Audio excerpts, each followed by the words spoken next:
kepada Allah Subhanahu wa Ta'ala. Jadi sehat penting apa tidak?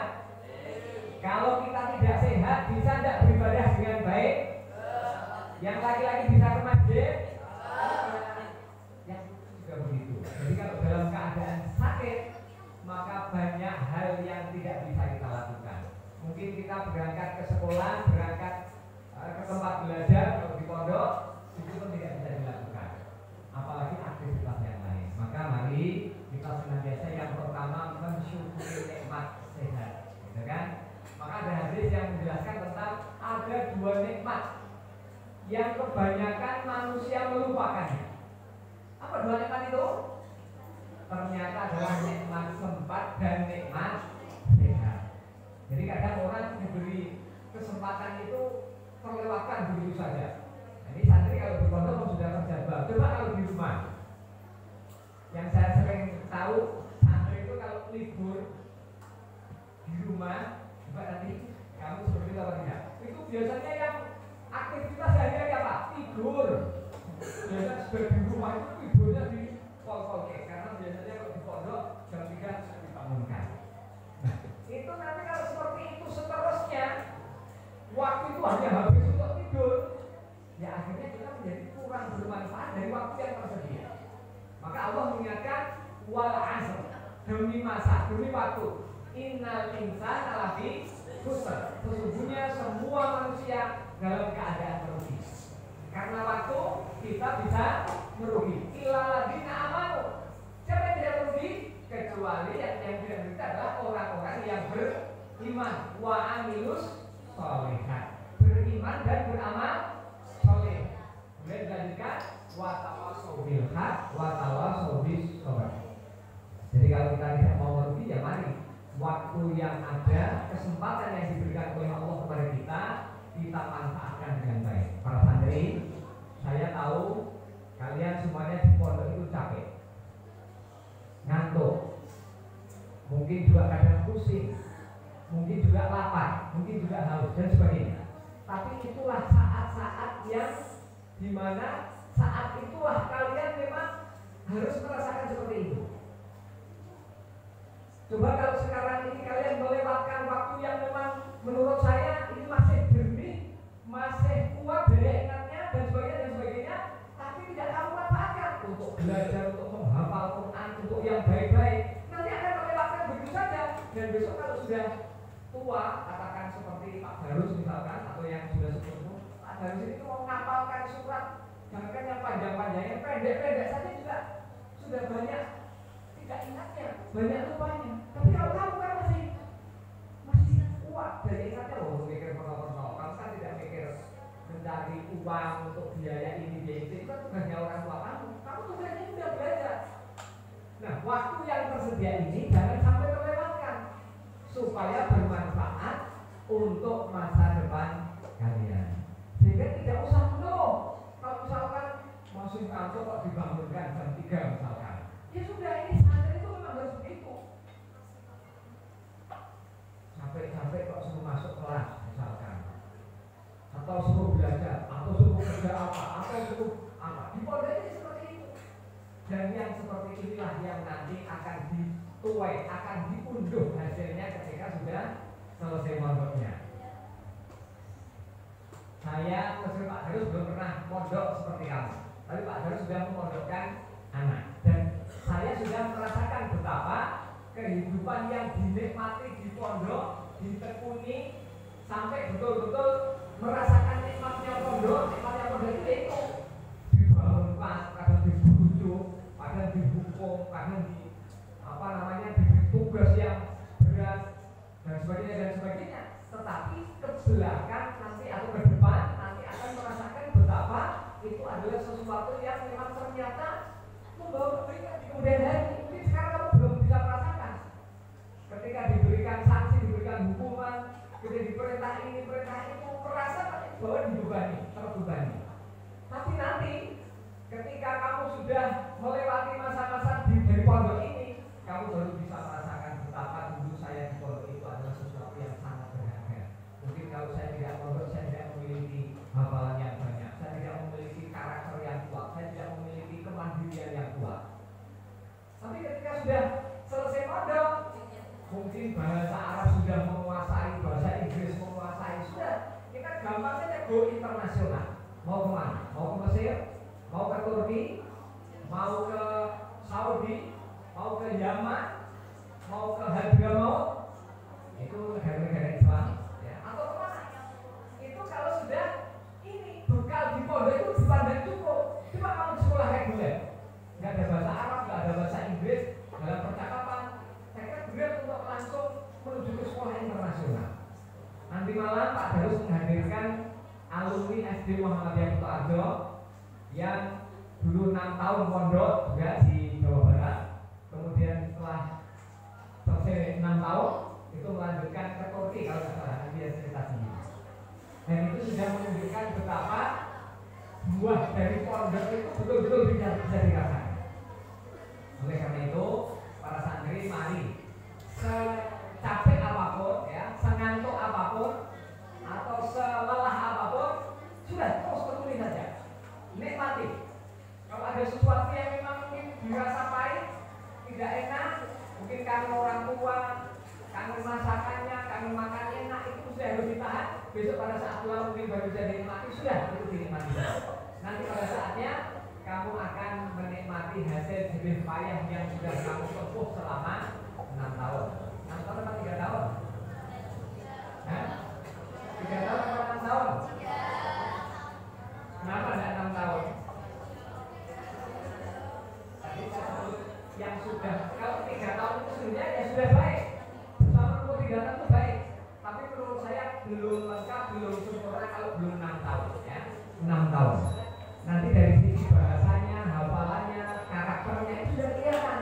Tapi kalau baru tamat SMP terus pindah ke sekolah reguler, ya ini bukan doa, tapi rata-rata kemudian warna kepondokannya itu hilang. Nilai-nilai kepondokan itu sepertinya sudah tidak terbawa lagi. Sehingga ketika di luar sudah wajahnya sudah bukan wajah santri, tapi wajah ya sekolah biasa. Sholatnya sudah nggak berjamaah lagi. Kalau dulu rajin azan, sekarang sudah nggak rajin azan lagi. Kalau dulu subuh berjamaah, sekarang subuhnya tidak berjamaah lagi. Itu rata-rata seperti itu. Oleh karena itu, bolehlah nanti melanjutkan 6 tahun di Jono, atau kalau melanjutkan di pondok lain boleh. Tapi coba upayakan pondoknya jangan hanya 3 tahun, tapi 6 tahun. Karena pembentukan karakter, pembentukan bahasa, pembentukan nilai-nilai keislaman itu kalau 3 tahun belum dipandang cukup. Tapi kalau 6 tahun mudah-mudahan sudah dipandang cukup, meskipun ilmu itu tidak akan berhenti sampai situ. Kalau bahasa yang dipakai oleh pondok pesantren Gontor, itu pondok sana mengatakan begini, kamu wahai para santri, kamu baru dibekali alat, ibaratnya kamu diberi cangkul, terserah kamu akan pakai atau tidak cangkul itu. Kalau kamu tidak memakai ya sudah, apa yang kamu peroleh hanya sebatas itu. Tapi kalau kamu pakai cangkul itu untuk mencangkul, untuk menanam, untuk perlat, maka nanti kamu akan berkembang. Jadi selama pondok mungkin baru ilmu alatnya yang didapat, tapi kemampuan fikihnya, kemampuan tauhidnya, kemampuan muamalahnya itu masih harus terus dikaji, digali, terus ditingkatkan keilmuannya. Nah, yang disebut ilmu alat itu apa ya? Itu tadi, karena di pondok kan diajarkan nanti yang namanya nahwu sorof. Nah, itu alat untuk belajar lebih lanjut. Nanti kamu akan memahami, akan membaca kitab-kitab bundul. Tahu kan bundul? Kitab yang tidak ada harokatnya. Itu nanti dengan bekal nahwu sorof akan bisa. Dan itu memahami, membaca dari kitab yang asli. Kalau kitab terjemahan kan sudah prosesi dengan penerjemahnya. Tapi kalau masih pakai bahasa Arab murni, apakah misalkan Riyadhus Shalihin misalkan, atau Bulughul Maram, atau kitab-kitab yang lain yang aslinya, sumber aslinya berbahasa Arab, nanti kamu bisa mempelajari sendiri. Nah, alat itulah yang kalau di pondok selanjutnya mengembangkan sendiri, mempelajari sendiri sampai betul-betul memahami ilmu-ilmu yang dibutuhkan dalam kehidupan sehari-hari, utamanya adalah dalam beribadah kepada Allah Subhanahu wa taala. Nah, para santri, sore hari ini Pak Darus ditugasi untuk memberikan sesungguhnya kemarin yang disampaikan ke Pak Darus ngecek praktek sholat, ya.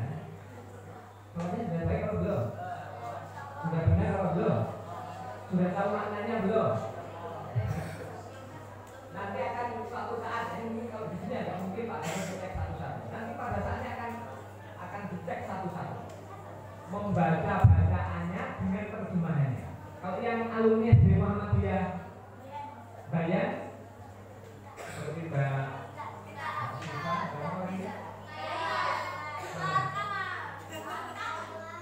itu sudah dengan artinya. Jadi waktu itu kita sudah ada ini Mbak sama Mbak Mia, Mbak Syifa, terus siapa itu dulu sudah praktek maju satu-satu. Baca dengan gerakan dengan terjemahan. Misalkan takbiratul ihram, Allahu Akbar, Allahu Maha Besar. Terus dua istilah, Allahumma ba'id baini wa baina khataayaaya kama ba'adta bainal masyriqi wal maghrib. Itu artinya apa? Nah, yang ini belum bisa. Ya Allah, jauhkanlah antara kami dengan kesalahan-kesalahan kami sebagaimana Engkau telah menjauhkan antara timur dengan barat.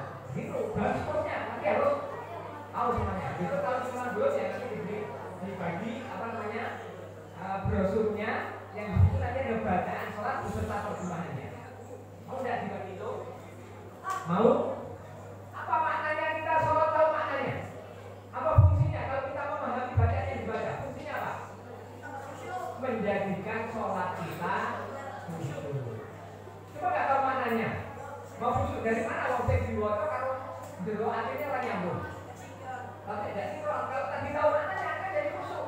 Oh, doa kita itu maknanya doa itu kan permintaan kepada Allah. Lah bagaimana kita khusyuk? Oh, nggak tahu maknanya, nggak tahu artinya. Maka perlu apa tidak tahu artinya? Perlu.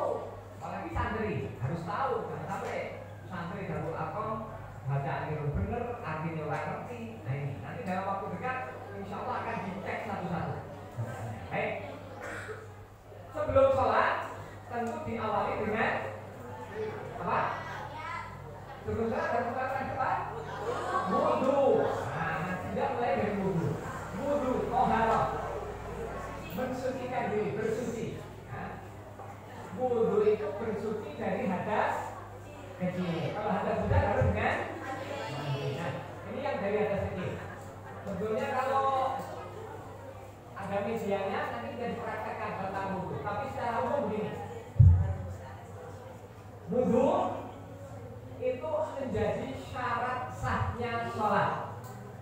Berarti kalau sholat nggak wudu, sah apa tidak sholatnya? Ada. Berarti wudu hukumnya wajib. Tidak boleh sholat tanpa wudu. Boleh diganti dengan tayamum kalau ada udur. Ada udur. Misalkan sakit, misalkan tidak ketemu air, tidak ada air. Ya. Dan mungkin juga dalam sakit itu misalkan karena kedinginan kalau kena air menjadi menggigil, misalkan itu sakit, maka boleh diganti dengan tayamum. Tapi selain itu harus dengan wudu. Baik, wudu itu ada yang mengajarkan dengan lafalnya. Ada? Siapa yang hafal wudu dengan lafalnya? Coba. Nawaitu wudu'a. Begitu nih. Terus sekarang, haruskah wudu dengan disertai bacaan seperti itu? Harus? Tidak. Karena substansi wudu itu apa? Membasuh. Substansinya membasuh, bukan dibacaannya. Ya. Jadi dibasuhnya itu. Adapun misalkan mau diikuti dengan bacaan itu, misalkan ya ini bukan sebuah kewajiban, bukan sebuah keharusan. Yang utama adalah niat. Niat itu letaknya di mana? Di hati. Sebelumnya membaca, membaca basmalah kan untuk melakukan kegiatan apa saja diawali dengan membaca basmalah. Jadi Bismillahirrahmanirrahim. Terus yang pertama apa? Setelah niat membasuh tangan. Yang dimaksud tangan pada basuh pertama yang mana coba? Nah, telapak tangan dan sebaliknya atau atasnya pergelangan tangan. Saya kira sudah paham ini. Tetapi yang sering saya lihat, nah ini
boleh tangan dua, tapi memasukkannya ke mulut tangan satu, membuangnya ke arah kiri. Paham? Berapa kali punya? 3 kali. Ngangkatnya pakai, nadainya pakai 2 tangan, tapi diangkatnya ke mulut satu tangan. Itu ya, itu praktekan. Atau nanti lah ya, besok nanti praktekan 3 kali. Terus setelah itu apa? Setelah semua buka. Buka ini juga tidak hanya sekedar gak rata ini. Sampai mana? Batasnya muka apa? Batas muka itu batas tumbuhnya rambut. Jadi kalau rambutnya sampai sini ya itu harus batas sampai sini. Kalau jenggotan ini jenggotnya sudah harus basah. Kalau jenggotan harus basah. Ya, 3 kali. Jadi nadai airnya dilepas apa diikut ke sini? Nadai dilepas apa airnya ke sini? Ikut ke sini loh untuk membasuh. Ikut ke sini. Tadi kumur juga di bawah. Ini juga di bawah sampai sini. Yang tidak di bawah itu nanti kalau rambut itu tidak di bawah. Gitu ya. Lautnya berapa kali? 3 kali diratakan. Jadi nadai terus ke sini airnya galain ambil dibersih ya, sampai batas pembicaraan. Jadi ini harus merata sampai di pantai. Tidak hanya kalau hanya gini toh, ini tidak rata. 3 kali harus merata sampai ke batas tubuhnya rambut. Ya, tahu? Telah tahu? Apa? Nah, tangan ini kebanyakan yang sering saya melihat anak-anak, terutama yang anak-anak SD, mudah-mudahan kamu tidak, itu harus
pegangi daun telinga, jalankan ke atas.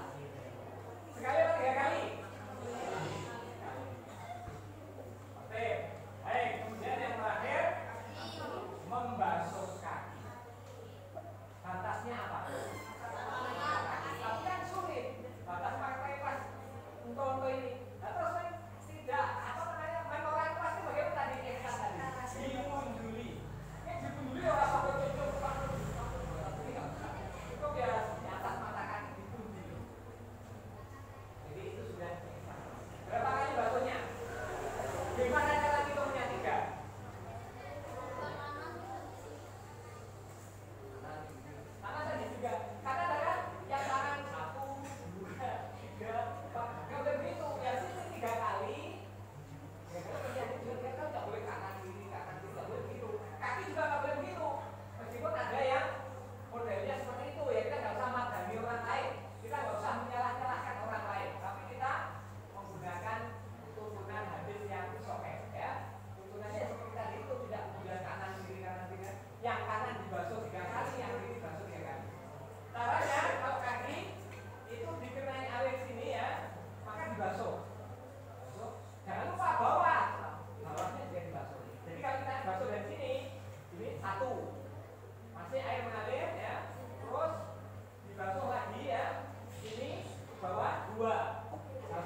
tarifnya 3 juta misalkan, pasang tarif seperti itu nggak boleh. Ya sudah, pokoknya kita ngaji. Adapun nanti pulang misalkan diberi transfer dan sebagainya sudah diterima ini sebagai bekal untuk kita berdakwah, karena memang juga mungkin membutuhkan transport, membutuhkan apa bensin, kendaraan macam-macam sudah diterima. Tapi bukan menjadi tujuan. Sebab tujuannya memang bukan itu. Apakah dulu zaman Rasul, zaman sahabat, sahabiah, kalau dakwah itu dibayar? Tidak ada. Jadi mereka berdakwah itu memang betul-betul niat li'ilali kalimatnya, niat untuk menegakkan kalimat Allah. Jadi tidak ada istilah kemudian nek dibayar orang makan. Ya sudah, pokoknya kalau sudah ngaji, dibayar atau tidak dibayar, berangkat. Niatnya adalah untuk berdakwah amar ma'ruf nahi munkar. Dan santri Darul Arqam besok setaman dari Darul Arqam harus siap manggung khotib, jadi khotbah, jadi khotib, jadi penceramah, komisi kultum, komisi pengajian, menjadi takmir masjid, ngurusi pengajian di masjid dan seterusnya. Siap seperti itu? Siap? Baik, terima kasih. Maka sudah sekarang berkali ini. Baik, saya kembali ke sholat. Tadi kalau kita melaksanakan sholat berarti kita menegakkan tiang agama. Kalau kita tidak sholat, kita merobohkan tiang agama. Kita tinggal milih kita mau ikut andil menegakkan atau merobohkan. Kalau kita ikut andil merobohkan, sudah siap-siap nanti menduduki api neraka. Tapi kalau kita menegakkan agama, menegakkan tiang agama, insya Allah bisa mendapatkan surga. Oleh karena itu, mari sholat ini selalu kita jaga. Karena sholat nanti akan dipisah pertama kali. Awwalu ma yuhasabu bil abdi yaumal qiyamah as-sholat. Fa in sholuhat sa'iru amalihi wa in fasadat sa'iru amalihi. Amal-amal kita yang pertama akan dipisah adalah tentang sholat. Nek sholatnya apik, baik seluruh amalnya. Nek sholatnya rusak, pokoknya ora sholat, rusak semua amalnya. Jadi orang wong sholat, wong ora sholat amal kalian jadi apik ada. Maka sholat ini yang menjadi induknya amal harus terus kita jaga, kita pelihara sampai mati. Bahkan sholat itu nggak ada rukhsah seperti puasa. Nek puasa kan kalau sudah tua, sudah umur, orang mengandung, orang menyusui, ada rukhsahnya. Orang musafir boleh tidak puasa, tapi nanti diganti kalau dia mau. Tapi kalau sudah umur tidak mampu punya, tidak mau membayar, nah ini baru rukhsah. Tapi sholat, adakah hadis yang menerangkan tentang rukhsah sholat? Boleh meninggalkan sholat? Tidak ada, kecuali yang udur syaki, misalkan sedang menstruasi, itu memang tidak boleh sholat. Tapi ketika tidak ada halangan apapun, sholat harus dilaksanakan. Di kereta, misalkan kamu dari Kutoarjo naik kereta jam, kalau zaman dulu ya, sekarang kereta cepat-cepat ya, naik berangkatnya menjelang maghrib, sampai sana sudah subuh. Kalau di kereta tidak melaksanakan sholat, berapa sholat yang ditinggalkan? Sholat apa? Maghrib dan isya. Lalu bagaimana? Apakah boleh kita sholat di kereta? Boleh. Ada yang pernah sholat di kereta? Di mana sholatnya? Boleh di tempat duduk sambil duduk. Atau sekarang ini kereta sudah ada ruang khusus untuk sholat. Kereta-kereta sekarang sudah, saya nggak tahu pas sudah semua belum, tapi Pak Daru sudah beberapa kali naik kereta ada ruang sholatnya. Jadi sholat itu bisa berjamaah, bisa rukuk, bisa sujud, bisa berdiri, dan bisa untuk mungkin satu imam, dua makmum bisa. Jadi sudah tidak ada kesulitan. Jadi nggak ada alasan repot, tidak bisa sholat di perjalanan, tidak ada. Di kereta, di kapal laut, di pesawat terbang, tidak ada sholat. Bisa, dan sholat ini tidak boleh ditinggalkan. Inna sholata tanha anil fahsya'i wal munkar. Sesungguhnya sholat itu dapat mencegah perbuatan keji dan munkar. Sehingga kalau kita pengen amalnya selalu baik, ya, selalu meninggalkan yang buruk, selalu dalam ketaatan, maka jangan tinggalkan sholat. Karena sholat itu hanya akan mencegah kita. Sebenarnya mencegah kita, tapi Allah yang memindahkan kita. Misalkan kita sholatnya sudah baik, sudah khusyuk, kemudian ketika kita, misalnya ini, kalau anak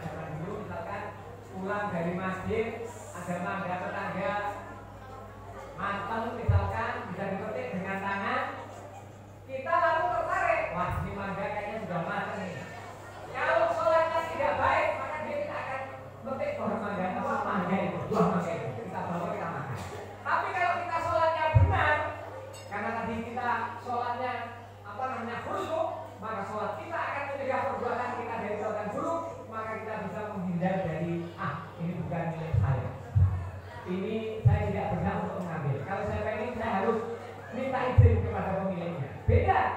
Yang tadi itu langsung ngetek, langsung dimakan. Yang ini berpikir, pikirnya bagaimana? Bagaimana caranya supaya mangga itu halal bagi saya. Kalau bagaimana? Minta izin kepada pemiliknya. Kalau nggak ada pemiliknya lalu bagaimana? Ya kita nggak usah ambil karena kita belum izin. Itu namanya sholat kita mencegah dari perbuatan keji dan sholatnya baik. Ada PTS sudah belum? Oke, gimana? Kalau apa PTS yang mengerjakan belum ya? Boleh enggak PTS atau ulangan semester atau ujian nyontek temannya atau kita bawa catatan untuk nyontek? Boleh enggak? Ya, itu termasuk perbuatan tidak jujur. Termasuk perbuatan tidak jujur. Nah, kalau kita sholatnya baik, kita akan mempertahankan kemampuan yang kita miliki tanpa harus melihat catatan, tanpa harus melihat pekerjaan temannya. Kita percaya diri, apapun hasilnya, inilah hasil kejujuran saya. Ini hasil kemampuan saya. Nek sholatnya baik, otomatis kita akan terhindar dari perilaku-perilaku yang menyimpang itu. Tapi kalau kita nggak sholat atau sholatnya buruk, ya sudah. Contoh aku ya, oke, harga membeli. Saya tak melihat catatan apa begitu, dengan cara mencontek, ini akhirnya terjadi seperti itu. Karena sholat kita tidak mencegah perbuatan kita dari perbuatan kejian, maka sholat baik. Sekarang sedikit ke fikih sholat, karena ini memang perintahnya tadi pelajaran tentang taharah dan sholat. Sholat itu diawali dari sudah sholat, wudhunya sudah selesai. Diawali dari takbiratul ihram, diakhiri dengan dan sebelumnya sudah ada niat. Niatnya dilafalkan atau tidak? Niatnya dilafalkan atau tidak? Tidak dilafalkan karena niat adalah tempatnya di hati. Adapun ada orang yang niat misalkan apa itu sholli fardhu asli, arba'ah rakaatin, ada al-mu'malillahi ta'ala. Misalkan itu mungkin saja tidak apa-apa. Tapi kita tidak mengajarkan niat yang dilafalkan karena niat tempatnya dalam hati. Setelah niat lalu takbiratul ihram. Boleh enggak membaca misalkan takbir dan basmalah dulu? Alhamdulillah minasyaitonir rajim. Bismillahirrahmanirrahim. Terus bertakbir Allahu akbar. Boleh enggak? Boleh. Tidak baca boleh tidak? Boleh, karena sholat itu tidak mulai dari alhamdulillah atau bismillah, tapi mulainya dari takbiratul ihram. Sekarang takbirnya laki-laki dan perempuan sama. Jadi nggak ada perbedaan. Oh, kalau perempuan takbirnya begini, kalau laki-laki begini tidak sama takbirnya.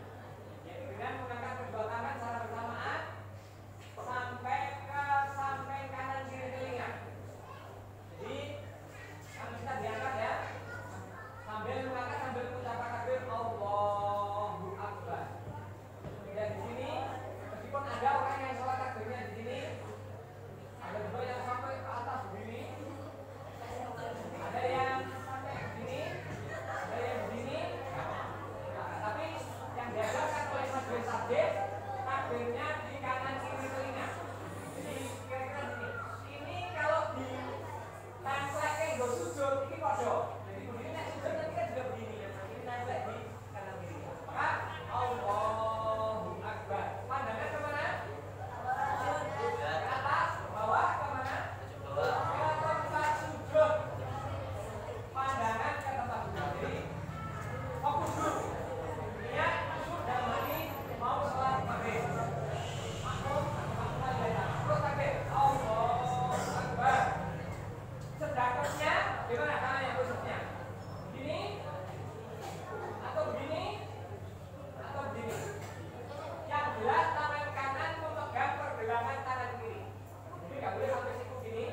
D-nya tadi dari awal Pak. Asyhadu alla ilaha illallah berarti D. Dari awal. Jadi begitu tasyahud kami iya boleh langsung dulu deh. Kosong dan seterusnya. Terus tadi asyhadu alla ilaha illallah wa asyhadu anna Muhammadan abduhu wa rasuluh. Bukan Muhammad dan Rasulullah. Syahadat dalam sholat itu bacaannya wa asyhadu anna Muhammadan abduhu wa rasuluh. Tuh ya. Terus Allahumma sholli ala Muhammad wa ala ali Muhammad kama sholaita ala Ibrahim wa ali Ibrahim wa barik ala Muhammad wa ali Muhammad kama barakta ala Ibrahim wa ali Ibrahim innaka Hamidum Majid. Nah, begitu. Kalau sholat yang 2 rakaat itu sudah nanti langsung atahiyat akhir. Tapi kalau sholat yang 3 rakaat atau 4 rakaat berarti ini atahiyat awal. Sampai apa atahiyat awal? Sampai apa? Innaka Hamidum Majid. Itu masih ada tambahan doa kalau sudah bisa hafal dan waktunya cukup. Tambah doanya. Apa doanya?